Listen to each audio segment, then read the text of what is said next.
First of all good morning everybody. આજે આપણે 12th science 12 science chemistry unit number 1 solid state એમાં આગલા લેક્ચરમાં આપણે પેકિંગ ક્લોઝ પેકિંગ જોયું. હવે જોવાનું છે આપણે ક્ષતિ ખામી જોવાની છે, એટલે કે ઘન પદાર્થોમાં અપૂર્ણતા. આ અપૂર્ણતાને ખામી અથવા ક્ષતિ પણ કહેવામાં આવે છે. તો ઘન પદાર્થની વાત કરીએ તો ઘન પદાર્થમાં ઘન પદાર્થ ઘટક કણો એટલે કે અણુ પરમાણુ અને આયન ઘટક કણોની નિયમિત ગોઠવણી થયેલી હોય. કેવી? નિયમિત ગોઠવણી. હવે આ સ્ફટિકમય ઘન પદાર્થ જ્યારે હોય, સ્ફટિકમય ઘન જે આગળ ડિસ્કસ કરેલું છે, સ્ફટિકમય ઘન પદાર્થમાં લાંબા વિસ્તાર સુધી આ ગોઠવણી કેવી હોય છે? નિયમિત ગોઠવણી, એકદમ નિયમિત પ્રકારની જોવા મળે છે. કેવી? નિયમિત ગોઠવણી જોવા મળે છે. પરંતુ ખૂબ લાંબા વિસ્તાર સુધી આ નિયમિત ગોઠવણી જોવા મળે છે. તેમ છતાં પણ આ સ્ફટિકમય ઘન પદાર્થોમાં ક્ષતિ અથવા અપૂર્ણતા જોવા મળે. એટલે કે આ નિયમિત ગોઠવણી હોવા છતાં પણ આમાં અનિયમિતતા જોવા મળે, એટલે કે ક્ષતિ જોવા મળે છે. આમ એટલે કે સ્ફટિકમય ઘન પદાર્થ એટલે કે સંપૂર્ણ સ્ફટિકમય હોતા નથી. હવે કોઈ પણ સ્ફટિકમય ઘન પદાર્થ હોય, આ રીતનો એક સ્ફટિક લો, NaCl નો સ્ફટિક સપોઝ છે, આ રીતનો આપણને ખબર જ છે. એક અહીંયા Na ગોઠવાયેલો હોય તો અહીંયા Cl Na લખું છું મેં, Na Cl minus Na plus, Cl minus Na plus, Cl minus Na plus. તો આ રીતે સ્ફટિકમાં ઘટક કણોની ગોઠવણી સંપૂર્ણ રીતે નિયમિત રીતે થયેલી હોય, પરંતુ એમાંનો જો નાનામાં નાનો સ્ફટિક કાઢવામાં આવે તો આ નાનામાં નાનો જે સ્ફટિક કાઢવામાં આવે તો તેમાં ક્ષતિ અથવા ખામી જોવા મળે છે.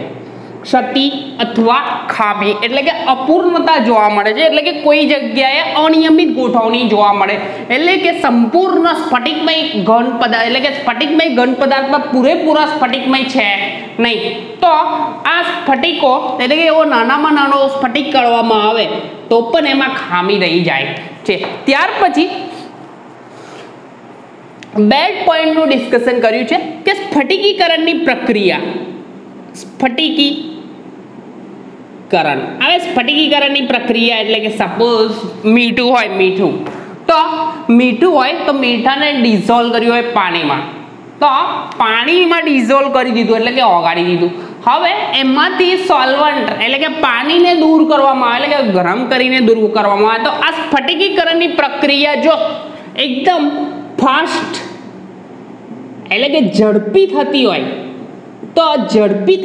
તો તેમાં ક્ષતિ અથવા ખામી જોવા મળે છે. ક્ષતિ, ખામી અથવા એટલે કે આ સ્ફટિકીકરણની પ્રક્રિયા NaCl ની વાત કરીએ તો આ ઝડપી થતી હોય તો એમાં ખામી જોવા મળે, કાં તો સ્લો રેટ એટલે કે ધીમી પણ થતી હોય. બીજો ઓપ્શન એવો છે કે આમાં ધીમી થતી હોય તો પણ આમાં ક્ષતિ જોવા મળે. એટલે કે સ્ફટિકમય ઘન પદાર્થોમાં અપૂર્ણતા અથવા ખામી જોવા મળે છે.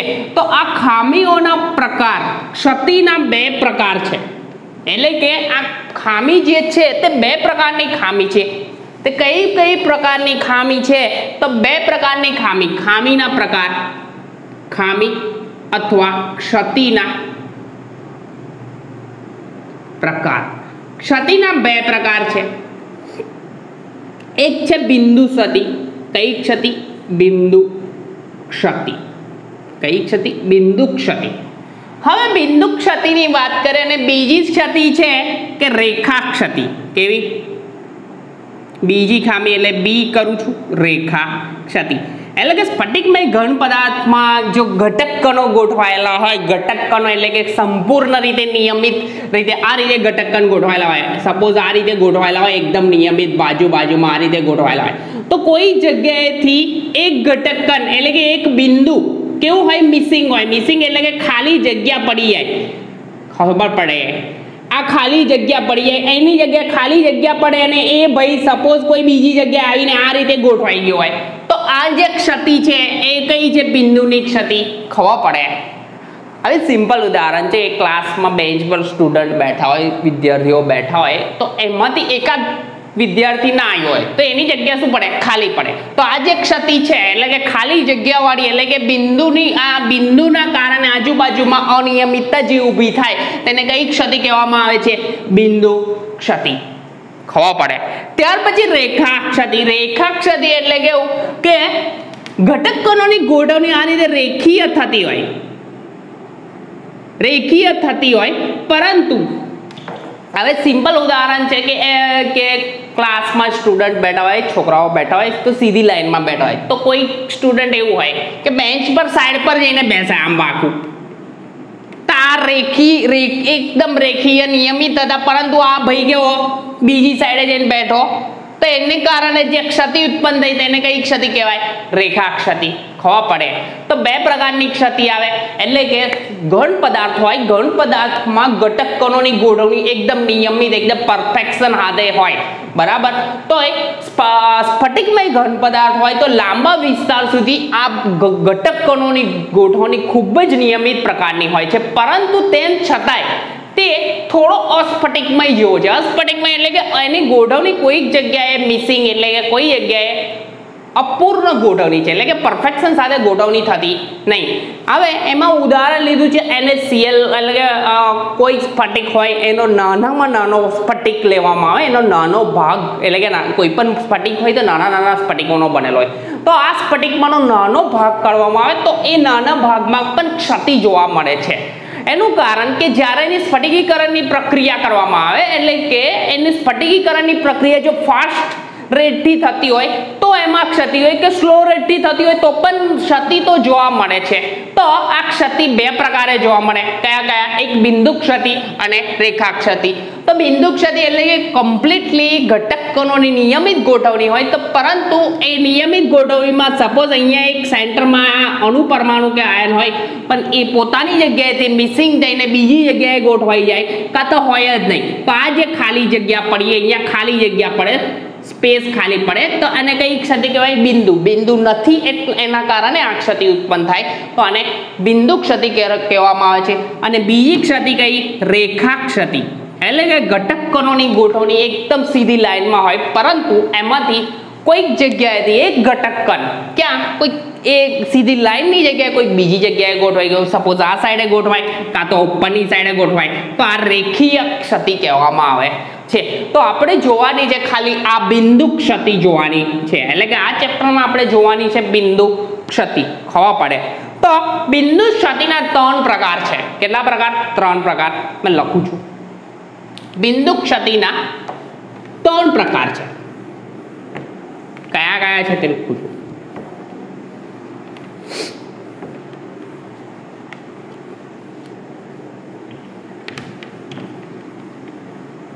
अब પૂછું છું, એકદમ સિમ્પલ છે, એકદમ યાદ રહી એવું છે. તો 3 પ્રકાર લખું છું, ટોપિક બદલાઈ જશે ઘન પદાર્થોની. તો બિંદુ ક્ષતિના 3 પ્રકાર. બિંદુ ક્ષતિના પ્રકાર.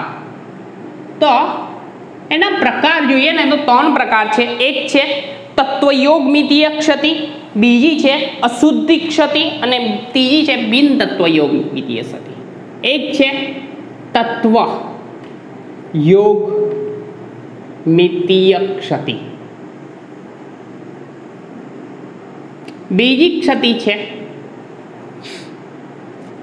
અશુદ્ધિ ક્ષતિ એટલે કે અશુદ્ધિ ઉમેરવામાં આવે ત્યારે થતી ક્ષતિ. કઈ? અશુદ્ધિ ક્ષતિ. અને ત્રીજી ક્ષતિ છે बिन तत्व योग मितीय क्षति, बिन तत्व योग मितीय क्षति। तो આપણે પહેલી ક્ષતિ જોઈશું તત્વ યોગ મિતીય ક્ષતિ। તો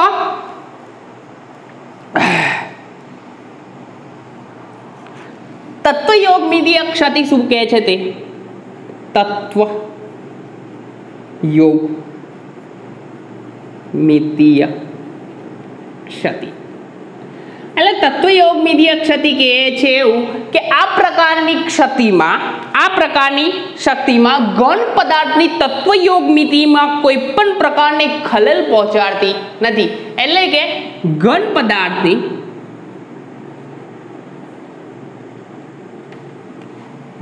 પદાર્થની તત્વયોગ મિતિને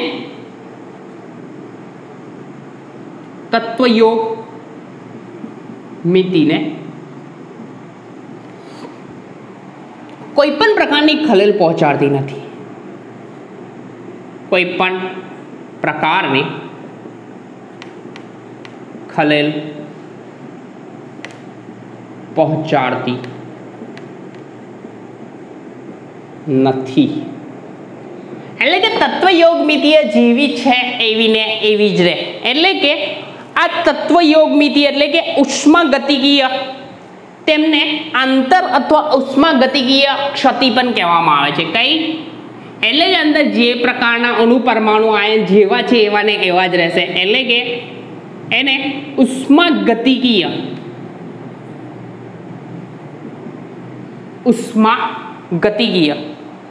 ક્ષતિ પણ કહે છે। કઈ ઉષ્માગતિકીય ક્ષતિ પણ કહે છે।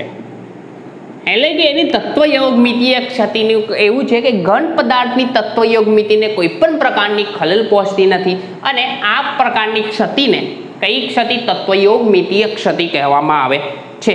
હવે મૂળભૂત રીતે આના બે પ્રકાર છે। આ તત્વયોગ મિતીય ક્ષતિ જે છે પહેલો આ લખ્યું પોઈન્ટ એના બે પ્રકાર છે। એક છે રિક્ત અથવા ખાલી ક્ષતિ। પહેલી ક્ષતિ કઈ છે रिक्त अथवा खाली क्षति। खाली क्षति એટલે કે એકદમ સિમ્પલ છે આ વસ્તુ કે ઘટક કણો એટલે કે ઘટક કણો ની ગોઠવણી થયેલી હોય। ઘટક કણો સપોઝ બુકમાં આપે છે એ પ્રમાણે દેખું ઘટક કણોની ગોઠવણી આ પ્રકારે થયેલી હોય। એકદમ સિમ્પલ છે। તો સોરી આ બોક્સમાં નહીં લખે આપણે રાઉન્ડથી દોરીએ।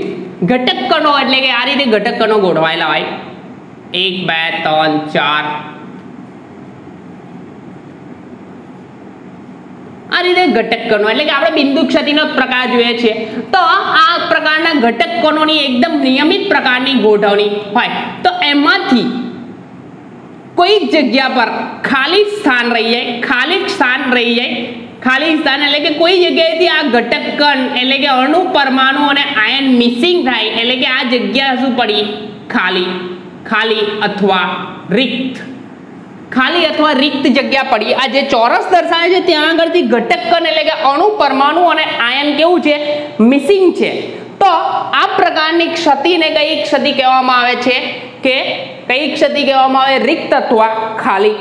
એટલે કે અણુ પરમાણુ અને આયન ની સ્ફટિકમાં રિક્ત સ્થાન રહી જાય એટલે કે સ્ફટિકમાં અણુ પરમાણુ અને આયનની નિયમિત ગોઠવણી થયેલી હોય પણ કેટલીક જગ્યાએ ખાલી જગ્યા રહી જાય ખાલી અથવા રિક્ત સ્થાન રહી જાય તો તેને કઈ ક્ષતિ કહેવામાં આવે છે ખાલી ક્ષતિ અથવા રિક્ત ક્ષતિ કહેવામાં આવે છે। બીજી ક્ષતિ અંતરાલીય ક્ષતિ। કઈ ક્ષતિ અંતરાલીય ક્ષતિ એકદમ સિમ્પલ છે। બીજી ક્ષતિ કઈ છે અંતરાય। આ ટોપિક બહુ ઇમ્પોર્ટન્ટ છે ભાઈ બોર્ડમાં આ ટોપિકમાંથી ક્વેશ્ચન આવે ને આવે છે। અંતરાલીય ક્ષતિ ટોપિક એટલે આખો ક્ષતિનો જે પોઈન્ટ છે આખો બધો જ। તો અંતરાલીય ક્ષતિ તો અંતરાલીય ક્ષતિમાં એવું કહેવાય છે કે ઘટક કણો, જ્યારે ઘટક કણો એકદમ નિયમિત પ્રકારની આ ભયની આ રીતે ગોઠવણી થયેલી હોય, ઘટક કણોનો આ રીતે નિયમિત સપોઝ ગોઠવણી થયેલી હોય, બરાબર છે.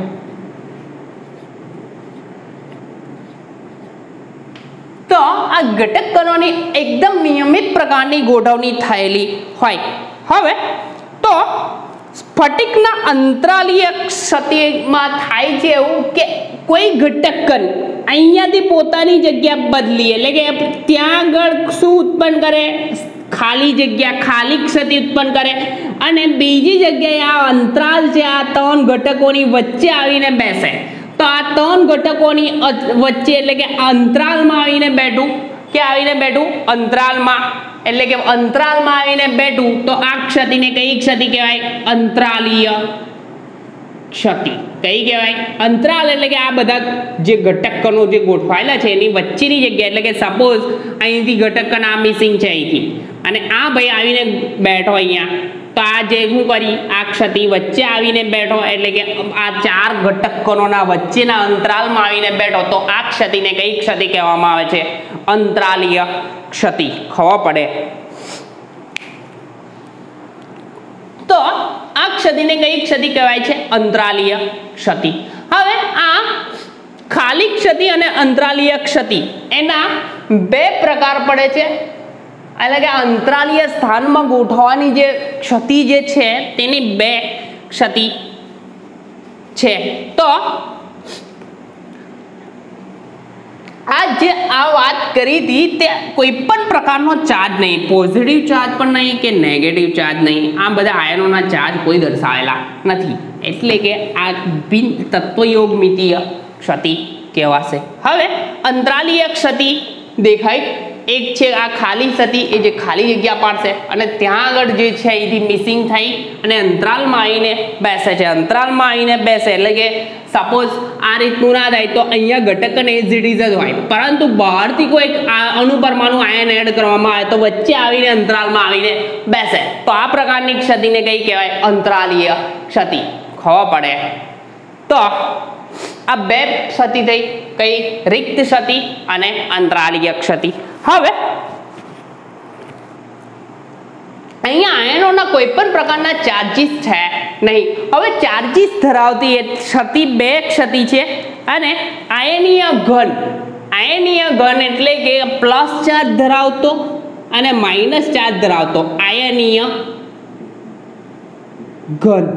હવે આયનીય ઘન પદાર્થ હોય, આયનીય એટલે કે એક પર પોઝિટિવ ચાર્જ અને એક પર નેગેટિવ, સપોઝ આપણો જે છે NaCl છે તે રીતનો. તો આયનીય ઘનમાં હંમેશા વિદ્યુતીય તટસ્થતા જળવાઈ રહે એ રીતની ક્ષતિ ઉત્પન્ન થાય, એટલે કે ક્ષતિ એવી ઉત્પન્ન થાય કે વિદ્યુતીય તટસ્થતા જળવાઈ રહે એવી રીતની ક્ષતિ ઉત્પન્ન થાય. કઈ ક્ષતિ? આ રિક્ત અને અંતરાલીય ક્ષતિ ઉત્પન્ન થાય તેની વાત છે. હવે આગળની એક ક્ષતિ છે ફ્રેન્કલ ક્ષતિ અને શોર્ટકી ક્ષતિ. હવે ફ્રેન્કલ ક્ષતિ અને શોર્ટકી ક્ષતિ જે છે તે આપણે નેક્સ્ટ લેક્ચરમાં આપણે કન્ટિન્યુ કરીશું. ચાલશે? તો હવે ઘન પદાર્થોમાં આપણે ટોપિક ચાલુ કર્યો તો ઘન પદાર્થોમાં અનિયમિતતા. અનિયમિતતા એટલે કે ક્ષતિ અથવા ખામી. ઘન પદાર્થ હોય તો ઘટક કણોની એકદમ નિયમિત પ્રકાર, સ્ફટિકમય ઘન પદાર્થમાં નિયમિત ગોઠવણી જોવા મળે છે.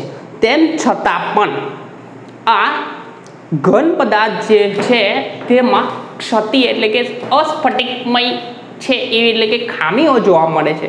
હવે ખામીઓ જોવા મળવાનું કારણ એવું છે કે એમાં ઘટક કણોની અનિયમિત ગોઠવણી.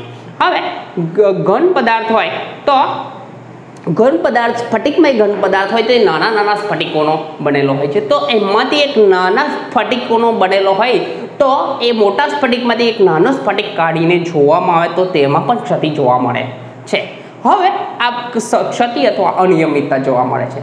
તો આ અનિયમિતતા હોવાનું કારણ જ્યારે સ્ફટિકીકરણની પ્રક્રિયા ખૂબ જ ઝડપી થાય કાં તો ધીમી થાય તો પણ ક્ષતિ જોવા મળે છે. આ ક્ષતિ હોવાનું કારણ બે પ્રકારે છે, કાં તો બિંદુ ક્ષતિ કાં તો રેખા ક્ષતિ. એટલે કે જ્યારે ઘટકોની એકદમ પરફેક્ટલી નિયમિત ગોઠવણી થતી હોય તો એક બિંદુ મિસિંગ હોવાના કારણે એની આજુબાજુ એક ખામી ઉત્પન્ન થાય, એટલે કે આજુબાજુના ઘટકોમાં ખામી ઉત્પન્ન થાય તો આને કઈ ક્ષતિ કહેવાય? બિંદુ ક્ષતિ. અને જ્યારે ઘટકનો એટલે કે અણુપરમાણુ આયન એકદમ સીધી રેખામાં ગોઠવાયેલા હોય તો તેમાં એક પ્રકારની અનિયમિતતા ઉત્પન્ન થાય, એટલે કે એક ઘટક કેવું હોય? સાઈડ પર જઈને બેઠો હોય, એટલે કે ત્યાં રેખીય એકદમ પરફેક્ટ રેખીય ગોઠવણી હોય, પરંતુ એમાં એક સાઈડ પર બેઠો હોય એટલે કે એના કારણે કઈ ક્ષતિ ઉત્પન્ન થાય? રેખીય ક્ષતિ. હવે આપણે જોવાનું છે ઘન પદાર્થોમાં ક્ષતિ, તેમાં બિંદુ ક્ષતિનું ડિસ્કશન કરવાનું છે. તેના 3 પ્રકાર છે. કયા? તત્વયોગમિતીય ક્ષતિ, બિન તત્વયોગમિતીય ક્ષતિ અને અશુદ્ધિ ક્ષતિ. હવે તત્વયોગમિતીય ક્ષતિમાં પહેલી કે આ તત્વયોગમિતીય ક્ષતિમાં ઘન પદાર્થની તત્વયોગમિતિમાં કોઈ પણ પ્રકારની ખલેલ પહોંચતી નથી. ખલેલ પહોંચતી નથી એટલે જેવું છે એવું ને એવું જ. હવે આ બિન આયનીય ઘનની ક્ષતિ 2 ક્ષતિ છે. કાં તો કઈ બિન આયનીય એટલે કે આયન ના હોય એવા ઘનની ક્ષતિ. આના પછી જોઈશું આયનીય ઘનની 2 ક્ષતિ. કઈ? શોર્ટકી ક્ષતિ અને ફ્રેન્કલ ક્ષતિ. તો બિન આયનીય ઘનની 2 ક્ષતિ કઈ તત્વયોગમિતિમાં જ ગણાશે, પણ કે ખાલી ક્ષતિ એટલે કે રિક્ત ક્ષતિ અને બીજી છે અંતરાલીય ક્ષતિ. તો રિક્ત ક્ષતિમાં એવું છે કે જ્યારે ઘટક કણોની એકદમ નિયમિત પરફેક્ટ ગોઠવણી હોય પરંતુ કોઈક જગ્યાએ મિસિંગ હોય એટલે કે એની આજુબાજુ ઉત્પન્ન થાય? અનિયમિતતા ઉત્પન્ન થાય, એટલે કે આ જે ખાલી સ્થાન પડે તેને ખાલી ક્ષતિ અથવા રિક્ત ક્ષતિ કહેવામાં આવે છે. જ્યારે ઘટક કણોની એકદમ નિયમિત ગોઠવણી થયેલી હોય તો બહારથી કોઈક આયન નાખવામાં આવે તો વચ્ચે જે રહેલા સ્થાનો હોય એટલે કે વચ્ચે જે રહી આ જે જગ્યા ખાલી જગ્યા છે, ખાલી જગ્યાને શું કહેવાય? અંતરાલ. શું કહેવાય? અંતરાલ. હવે સપોઝ 4 ગોળા ગોઠવ્યા હોય, 4 ગોળા, તો વચ્ચે જગ્યા રહી જાય, એ જગ્યામાં આવીને બીજો ઘટક કણ આવીને ગોઠવાય. બીજો ઘટક કણ આવીને ગોઠવાય એટલે કે અણુપરમાણુ આયન ગોઠવાય, એનો મતલબ કઈ ક્ષતિ કહેવાય? અંતરાલીય ક્ષતિ.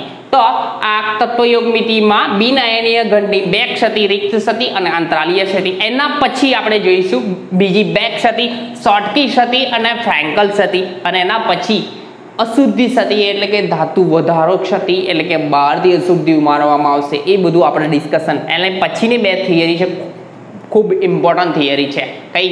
શોર્ટકી ક્ષતિ અને ફ્રેન્કલ ક્ષતિ, જે નેક્સ્ટ લેક્ચરમાં આપણે ડિસ્કસ કરીશું.